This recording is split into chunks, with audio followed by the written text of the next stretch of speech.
महोदय बुढा नीलकण्ठमा पढेको मान्छे बुढा नीलकण्ठ स्कुल बनाएन भन्ने पनि आयो, खुसी लाग्यो। यसपालि शिक्षा मन्त्रीजीको अर्को इनोभेटिभ इनिसिएटिभ छ, बजेटमा छ, त्यो फुत्कियो जस्तो छ। सम्पूर्ण स्कुल प्रणालीको इन्फ्रास्ट्रक्चरल अडिट गर्ने यो साल, केही नबनाउने। के छ अहिलेसम्म निर्मित संरचनाहरूको अवस्था के छ?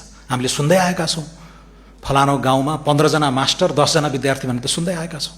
गाभ्न पर्यो, बस कुदाउन पर्यो भन्ने पनि छन्। के छ त स्टक? अब त्यो हामीले त दूरगामी भिजन लिएर अगाडि जानु पर्यो। यहाँ छर्दैउ न पैसा, जागृति मावि माने चौकामा यति पैसा हाल्देऊ उति हाल्देऊ, त्यो रमाइलो लाग्थ्यो बजेट छर्नलाई। तर यो वर्ष 1 अरब रुपियाँ शिक्षा मन्त्रीले 1 अर्ब रुपियाँ माग्नुभयो। मन्त्रीज्यू मलाई इन्फ्रास्ट्रक्चर, एजुकेसनल इन्फ्रास्ट्रक्चरको अडिट मात्र गर्न त्यति पैसा चाहिन्छ, यो वर्ष म अडिट मात्रै गर्छु र नेक्स्ट इयर चाहिँ अनि कङ्क्रिट डिप रिफर्मको कार्यक्रम लिएर आउँछु भन्नुभएको छ। त्यसैले मेरो दिमागमा त छ नै 7वटा प्रदेशमा अलि ठुलो सामुदायिक विद्यालय 2000, 3000, 4000 विद्यार्थी सङ्ख्या भएका सफल विद्यालयहरूमा त्यसलाई बुढा नीलकण्ठको आकारमा कन्भर्ट गर्न सकिएला। सबै कुरा पहिलो वर्षमा नगरेकै हो। यो अडिट गरौँ र सिस्टमेटिकली हामी अगाडि जाउँ भन्ने छ। दलित समुदायले के पायो, यो समुदायले के पायो भन्ने कुराहरू, कति कुराहरूलाई अब नामै तोकेर भन्न सकिँदैन। रामेछापले के पायो, दोलखाले के पायो भन्ने पनि भन्नुभएको छ। त्यो सबै समूह गयो भने त यो पातलो बजेट, म त 40 मिनट बन्नेवाला थिएँ सुरुमा, तर सम्भवै हुँदो रहेछ। छोटो पहिला 2.5 घन्टा पनि वाचन हुन्थ्यो, यसपालि 1 घन्टा 40 मिनटमा सकेँ मैले। त्यो सबै सम्बोधन गर्न सकिँदैन। यो सबै आउने भनेको मन्त्रालयको पुस्तिकामा, मन्त्रालय हरेक मन्त्रालयको आफ्नो। मैले चाहिँ अब जस्तो झन्डै 350 अर्ब भौतिक पूर्वाधार मन्त्रालय अथवा अहिले पूर्वाधार मन्त्रालयलाई विनियोजन गरेँ। त्यसको सब एलोकेसन चाहिँ उहाँहरूले गर्ने हो। शिक्षामा 220 के कति दिइयो। सो म्याक्रो एलोकेसन अर्थ मन्त्रालयबाट हुन्छ, लामो छलफलपछि कार्यक्रमहरू हेरेर नै गर्ने हो। डिटेलिङ र त्यसको उत्तरदायित्व उहाँहरूले लिने हो। र यो स्पिरिट अनुसार तपाईँहरूको गाउँकै नाम, टोलकै नाम खोज्ने हो भने अलिकति धैर्य गर्नु होला, मन्त्रालयको पुस्तिकामा हुनसक्छ। छुटेको भए पनि हामी एड्रेस गरौँला। भौतिक पूर्वाधारले 3 वर्षको होराइजन लिएको छ, त्यो पनि अर्को ठुलो डिपार्चर हो।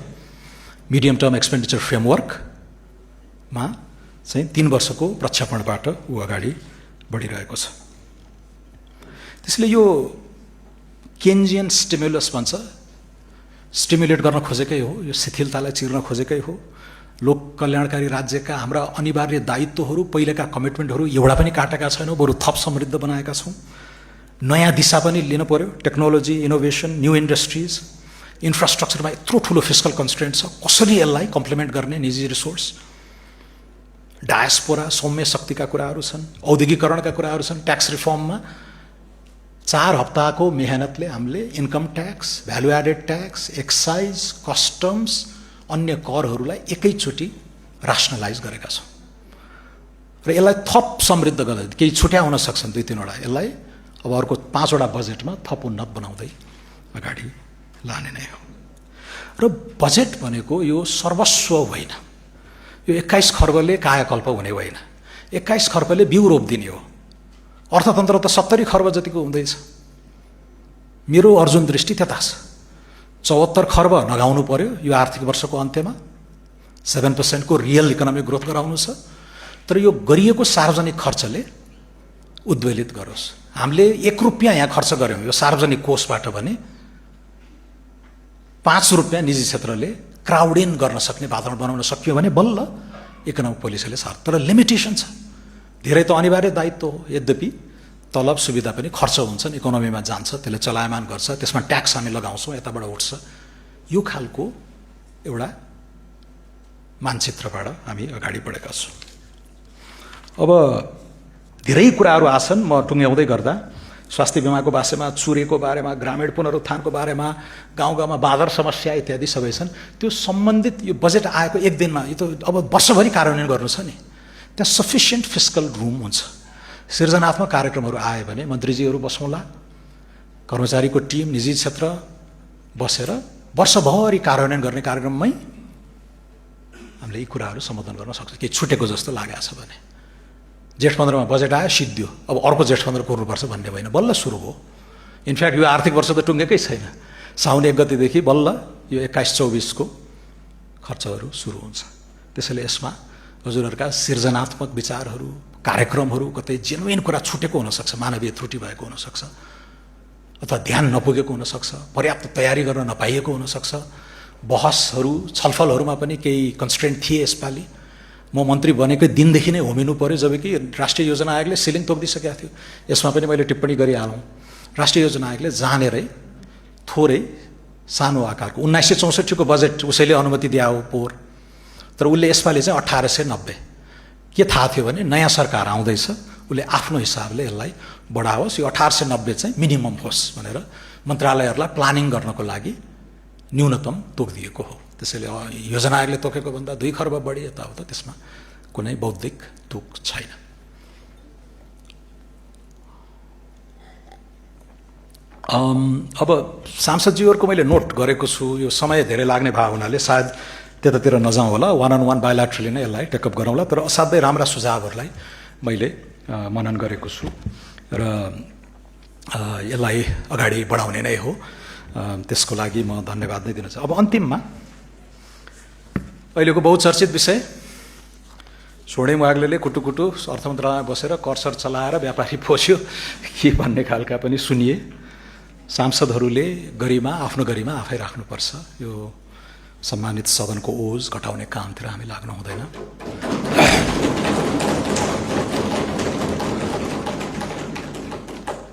सुशासनको निर्मम एजेन्डा लिएर अगाडि बढेको, सुशासनको त्यो कठोर कटिबद्धतालाई जनताले अनुमोदित गरेको 2 महिनामै हामी धोका दिन सकौँला? सक्दैनौँ।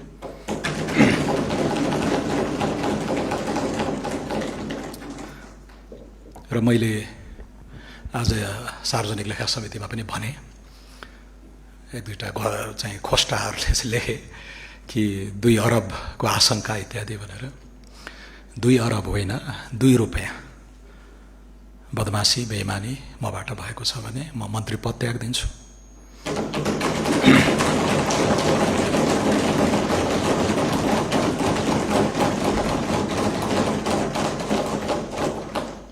सार्वजनिक जीवनै त्याग्न पनि म तयार छु, 2 रुपैयाँ। र यो नैतिक आँट र यो नैतिक उचाइ म प्रति औँलो ठड्याउने मान्यज्यूहरूलाई पनि प्राप्त होस्, शुभकामना छ।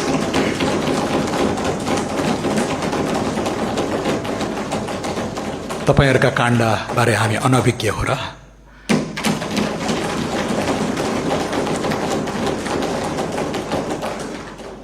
ती पनि खुल्नेछन्।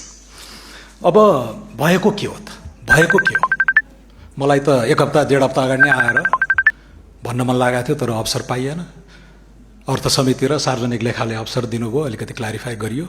आज यो सार्वभौम संसदको रोस्ट्रमबाट म यथार्थमा नेपाली जनता, सम्मान्य सभामुख मार्फत, मान्य सांसदज्यूहरू मार्फत आम नेपाली दाजुभाइ दिदीबहिनीहरूलाई म भन्न चाहन्छु, जेठ 15 गते 4 बजे दिउँसो बजेटको वाचन वक्तव्य हामीले लिएर आउने भन्ने तय भएको थियो। जेठ 15 को बिहानसम्म पनि यो एउटा अर्थ विधेयक भनिन्छ, नेपाल सरकारको अर्थ सम्बन्धी प्रस्तावलाई कार्यान्वयन गर्न विधेयक, यसमा काम भइराखेको हुन्छ। र यसपालि अनौठो भयो, यति ब्रोड कन्सल्टेसनका साथ पारदर्शी ढङ्गले हामीले छलफल गऱ्यौँ, किनकि त्यत्रा रिफर्महरू गर्नु थियो। पञ्चारको राय लिनु पर्यो, आन्तरिक राजस्वका राय लिनु पर्यो, विज्ञहरूको राय लिनु पर्यो, पूर्व प्रशासकहरू, पूर्व अर्थ सचिव, पूर्व अर्थमन्त्रीहरू र अहिलेको सिनियर टिम सबैको राय लिएर छलफललाई माझ्दै, परिष्कृत गर्दै, यसका कन्सिक्वेन्सेसहरू एनालाइज गर्दै अगाडि बढ्दाखेरि त्यो जहिले पनि जेठ 15 को 3-4 बज्छ। 3 बजेतिर म चाहिँ सुत्न गएँ, तर अर्थ मन्त्रालयको टिमले काम गरिसकेपछि कानुन मन्त्रालयको बाँकी काम बाँकी हुन्छ। यो त विधेयक हो।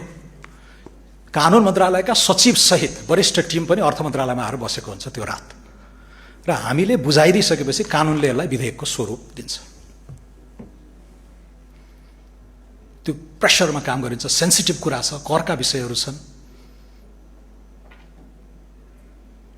र कर्मचारी तन्त्रले त्यसलाई तयार गरेर प्रेसतिर पठाएपछि वक्तव्य त 11-12 बजेसम्म पनि हामी फाइनल गरिराखेका हुन्छौँ।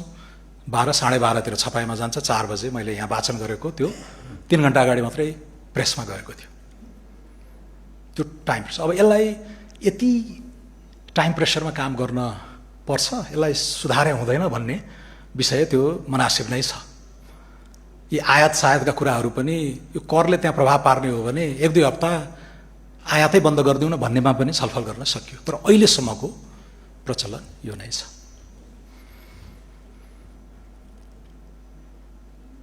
जेठ 16 गते शनिबार, जेठ 17 गते कर्मचारी साथीहरू आउनुभयो। क्याबिनेटमा गएको प्रयोजनमा धेरै त्रुटि नै छैन क्याबिनेटमा गएकोमा। यो रातारात काम गर्दाखेरि केही सामान्य त्रुटिहरू भए मन्त्रीज्यू के गर्ने, प्रचलन के छ? होइन, सच्याउनु पर्छ, मान्यज्यूहरूको हातमा पर्नुभन्दा अगाडि सच्याउनु पर्छ, संसदलाई विधिवत कम्युनिकेट गरेर। संसदका महासचिवलाई चिठी लेखेर अर्थमन्त्रीले त्यो सांसदज्यूहरूको हातमा पुगि नसक्या हुनसक्छ, यो बाँड्दै गर्दा सच्याइएको एक पाना, एराटम भन्छ, एराटा मल्टिपल भयो भने एराटाको पाना पनि यहीँ घाँसेर दिने। 5वटा विषयमा 73वटा शीर्षकमा संशोधन गरिएको थियो नेकपा एमालेका अर्थमन्त्रीले, नेपाली काङ्ग्रेस समेत संलग्न भएको सरकारले। 73वटा करकै संशोधन। यसपालि कस्ता खालका त्रुटि सच्याइयो? एउटा भन्सार दर, एउटा शुल्क, 3वटा थप स्पष्टता, 3-4वटा थप स्पष्ट पार्ने गरेर कन्फ्युजन नहोस् भनेर। भन्सार दरकै यत्रो चाहिँ आइराखेको छ, मध्यरातमा के गर्यो भन्ने। त्यो भन्सार दर परिवर्तन गरिएको चाहिँ के थियो? मैले लेखेको चिठी यहाँ छ संसदलाई 17 गते, र 17 गते नै हजुरहरूले यो विधेयक सँगसँगै त्यो एक पाना चाहिँ पाउनु भएको भन्ने मेरो चाहिँ असम्पसन छ। एउटा भन्सार दर के परेछ भने, एउटा प्रडक्ट छ एचएस कोड, हार्मोनाइज सिस्टम भन्छौँ हामी कस्टमसमा, 5000 जति वस्तुहरू हुन्छन् यहाँ त्यस्तो। 4202-1290 को कोड भएको एउटा प्रडक्टमा, त्यो प्रडक्टको चाहिँ अलि व्याख्या नै हुन्छ, बाहिरी भाग प्लास्टिक वा कपडा पदार्थ भएका बाकस, सुटकेस, यो एउटा क्याटेगोरी छ। यसमा हामीले 30% को भन्सार लगाइराखेका रहेछौँ। यही क्याटेगोरीभित्र चाहिँ एउटा असाध्यै सेन्सिटिभ आइटम परेको रहेछ, भ्याक्सिन र ब्लड क्यारियर, जनस्वास्थ्यसँग सम्बन्धित भ्याक्सिन, ज्यान जोगाउने भ्याक्सिन र ज्यान जोगाउने रगत बोक्ने क्यारियर पनि सुटकेसको वर्गीकरणमा परेको रहेछ। र यहाँ उद्यम व्यवसाय गर्नेहरूलाई थाहा हुन्छ त्यो वर्गीकरणले कति दुःख दिन्छ कहिलेकाहीँ। यो मिलेन, कहाँ प्लास्टिकको सुटकेस, कहाँ यहाँ चाहिँ ज्यान बचाउने ब्लड क्यारियरलाई एउटै क्याटेगोरीमा राख्न मिलेन, यसलाई छुट्याइदिनुहोस् भनेर बहसको चरणमा आएको विषय। अनि साथीहरूले, भन्सारका साथीहरूले यो त जायज हो, मनासिब छ, यसलाई छुट्याउँ, यसलाई छुट्टै उपशीर्षक दिउँ त। कहाँ प्लास्टिकको सुटकेस बनाउने, ब्लड र भ्याक्सिन क्यारी गर्ने छुट्टै उपशीर्षक दिएर यसलाई छुट्याउँ पनि र यसको भन्सार कम गरिदिउँ। कहाँ 30% लगाउने यत्रो वस्तुमा, 15% लगाउँ, डन। त्रुटि कहाँ भयो भन्दाखेरि त्यो प्लास्टिक पनि सँगसँगै तानिँदाखेरि 15% झरेछ। ब्लड क्यारियर र भ्याक्सिन त 15मा झऱ्यो, छुट्टै उपशीर्षक पनि बनाइयो, त्यो कम्युनिटीको माग सम्बोधन गरियो। तर जहाँबाट छुट्याइएको थियो त्यो पनि 30 होइन 15 आयो, त्यसैले कर घटाएको होइन, यो त 30 हुनुपर्छ भनेर 15मा झुक्किएर 15 बनेकोलाई पनि 30 बनाइयो। अब यहाँहरूले सुनिराख्नु भएको छ बहस, राजद्रोह भयो, देशद्रोह भयो, गरिमा राखौँ।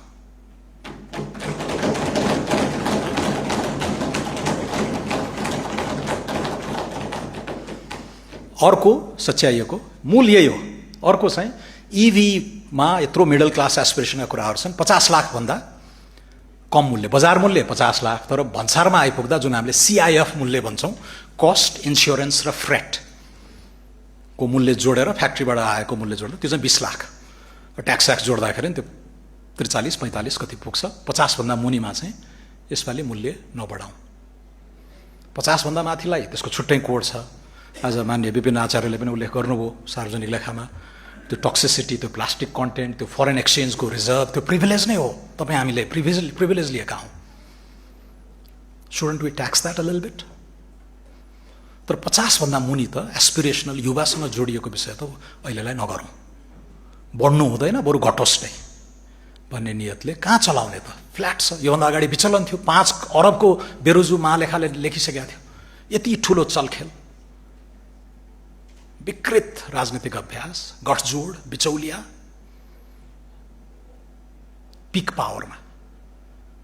किनकि 100 युनिटभन्दा मुनिलाई छुट्टै भन्छ, अरूभन्दा माथि। अनि मान्छेले झुट बोल्न थाले, म्यानिपुलेट गर्न थाले। अहिले पारदर्शी ढङ्गले एड भ्यालोरेम, भ्यालुमा आधारित गरौँ, 50 लाखभन्दा माथि प्रोग्रेसिभिसिटी, प्रगतिशीलता त्यहाँ कायम गरौँ, र त्यो जुन प्रिमियम हो फरेन एक्सचेन्जको इत्यादि त्यसलाई रिफ्लेक्ट गरौँ, रेभेन्यू पनि उठाउनुहोस्। 50 लाखभन्दा मुनि चाहिँ कहाँ चलाउने त भन्दा अब VAT सबैलाई 13 हो, कस्टम्स ड्युटी फ्ल्याट गरिदिउँ, पारदर्शी 20% सबैलाई।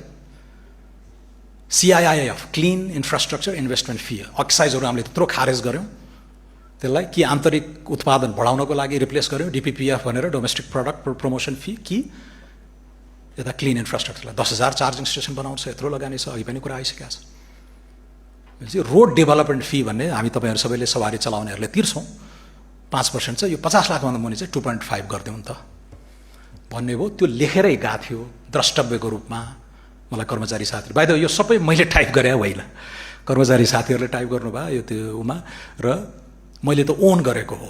म अर्थ मन्त्रालयको गार्डियन भएको हुनाले उहाँहरूले गरेका मानवीय त्रुटिलाई ओन गरेर मैले डिफेन्ड गरेको मात्रै हो। र त्यो 2.5% कानुनी ड्राफ्टमा जाँदा त्यो द्रष्टव्य फुटनोट मिस भएर रहेछ, त्यो त ल्याउनु पर्यो, त्यो राख्यो।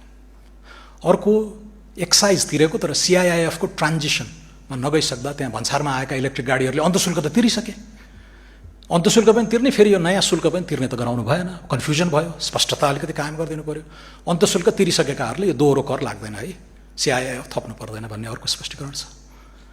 शिक्षामै अघि त्यत्रो 25,000 रुपियाँ आफ्नो बालबालिकाको लागि खर्च गर्नुभयो, निजीमा पनि यो चाहिँ, वा 25% जुन कम हुन्छ त्यो करकट्टीमा कायम गर्न सकिने, त्यो पनि छुट्याएर रहेछ, बोलेका थियौँ, छुट्याएर रहेछ, त्यसलाई हालिदिउँ। अर्को विषय, महानगरपालिका र उपमहानगरपालिका बाहेक अन्य ठाउँहरूमा सिनेमा हल, अलि सांस्कृतिक नाट्यघर यस्तोमा कसैले लगानी गर्न चाह्यो भने उसलाई प्रोत्साहनै गर्ने हिसाबले 10 वर्षसम्म आयकर छुट भनेर मैले बजेटमै बोलेको थिएँ। बजेट बोलियो 4 बजे, यो त बिहान प्रेसमै गइसकेको थियो, त्यो बिट अलिकति छुट्या पनि हुन सक्थ्यो भनेर त्यसलाई पनि विधेयकमा रिफ्लेक्ट गरेको। यति हो भएको, यति हो। सच्याएर सांसदज्यूहरूले यो पहिलोचोटि पाउँदा नै त्यो सच्याइएको सूची पानो चाहिँ उहाँहरूलाई सँगै दिनुहोस्, ताकि यो बहस समृद्ध हुन्छ। अब अलिकति हेलचक्राइ गरेर हेपेर बहसमै उठाइदिउँला नि त, यो चाहिँ सानो त्रुटि भएर रहेछ भन्न सकिन्थ्यो। तर सार्वभौम संसदप्रतिको हाम्रो अगाध श्रद्धाले गर्दा पनि हामीले होइन, सांसदहरूलाई गुमराहमा राख्नुहुन्न, चल्दै गर्छ भन्ने एटिट्युड राम्रो होइन। पहिला पनि गरिएकै हो, 73 वटा सच्याइएको यही गत सालमा, र गुड फेथमा गरिएको एडिटोरियल चेन्जेसलाई सांसदहरूले पनि त्यसलाई त्यही स्पिरिटमा लिनुहुन्छ भनेर त्यति हो भएको, जुन 17 गते हजुरहरूले पिजन होलमा पाउनु पर्थ्यो, पाउनु पनि भयो भन्ने मेरो अनुमान छ। मैले महासचिवजीसँग चेक गरेको थिएँ, लगभग त्यही बेलामा त्यो एराटा सहित यो अर्थ विधेयक हजुरहरूले अब पाउनु भएको हुन्छ। बहस त सुरु नै भएको छैन। त्यसपछि अर्थ विधेयकमा हजुरहरूले पाएको सच्याइएको भनेको पछि एउटा थोप्लो, एउटा पूर्णविराम, एउटा अक्षर, एउटा अङ्क केही पनि थपिएको छ होइन। अर्थमन्त्री चाहिँ राति राति बसेको छ, कर चेन्ज गरेको छ, छेडखानी गरेको छ, कसलाई पोस्या छ, 16 पेज गायब गरेको छ, सबै गलत। अलिकति रसुवा र मुस्ताङको प्रसङ्ग पनि आएको छ। कसैले सूचना दिएको छैन, व्यापारीहरूले अनुमान गर्छन् कि कर घट्छ कि कर बढ्छ, एउटा ट्याक्स प्लानिङ पनि हुन्छ, र केही वस्तुमा बढ्छ नै भन्ने अनुमान हुन्छ, सुर्तीमा, मदिरामा, अलि विलासी वस्तुहरूमा बढ्छ नै भन्ने हुन्छ। कुनै अर्थमन्त्री मूर्ख हुँदैन जसले चाहिँ यस्ता वस्तुहरूमा कर घटाओस् भनेपछि अब बढ्दैछ, लगभग भने अनुमानका हिसाबले डिमान्ड पनि भइराखेको हुन्छ, उसले एलसी हप्तौँ अगाडि खोलेर त्यो खालको प्लानिङ गरेको हुन्छ। गत साल 4700 गाडीहरू यसरी नै आएका थिए। यसपालि त जम्मा 2600, गत साल 4300, यसपालि 2600-2700 गाडीहरू आएका छन्। सो पोहोरभन्दा यसपालि कम नै हो। तर भइदियो के भने कर बढेन, अर्थमन्त्रीले सूचना दिएन, कर घट्यो र त्यो जोखिम मोल्ने व्यापारीहरू धेरै मर्कामै पर्नु भएको छ। यद्यपि त्यो ब्रान्ड हेरी कुनै चाहिँ बोर्डर लाइनमा पनि छन्। मैले सुनेअनुसार त्यो ब्रान्ड हेरी रसुवामा चाहिँ घाटामै पर्नुभयो, मुस्ताङमा चाहिँ आधा कर घटेको वस्तुहरू परे, आधा जस्तो चाहिँ कर बढेको पर्यो भन्ने छ। तर त्यतातिर हाम्रो चासो रहेन, किनकि हामी देश बनाउने, आर्थिक कर प्रशासन, कर अनुपालनमा ध्यान दिइरहेका छौँ। कुनै व्यापारी पोस्ने त्यो त हामीले फालेकै हो नि, त्यो मोडेल त फालेर आएन र।